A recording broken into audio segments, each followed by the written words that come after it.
जय श्री कृष्ण। तमारुं स्वागत है अमारी चेनल सिम्पल गुजराती रसोई में। तो आज आपणे बनाववाना छे रवाना लाडू, ते पण चासणी लेवानी झंझट वगर इंस्टंट आपणे लाडवा बनावीने तैयार करवाना छे। तो तेना माटे सौथी पहेला अहीं मैं 500 ग्राम जेटली सूजी लई लीधी छे।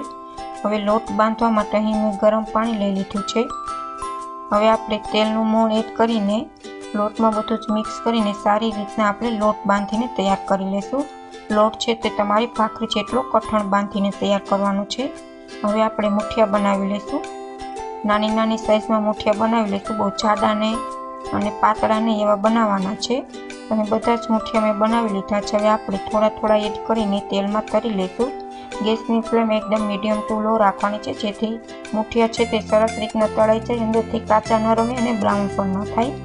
तो सरस रीतना मुठिया तळाई गया छे। हवे ठंडा थाय त्यार पछी આવી રીતના ટુકડા કરીને આપણે મિક્સર જારમાં ગ્રેન્ડ કરી લઈશું।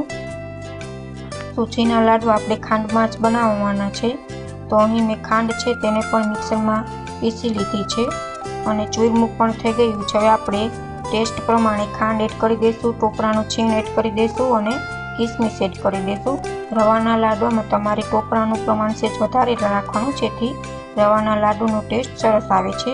હવે અહીં મેં ઘી છે તે ગરમ કરી લીધું છે। હવે બધું જ મિક્સ કર્યા પછી આપણે ઘી એડ કરી દઈશું।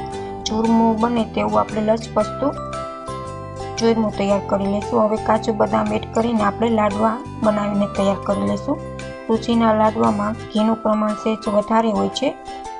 તો તમે જોઈ શકો છો આપણા લાડવા છે તે પરફેક્ટ બનીને તૈયાર છે। Thank you for my watching video.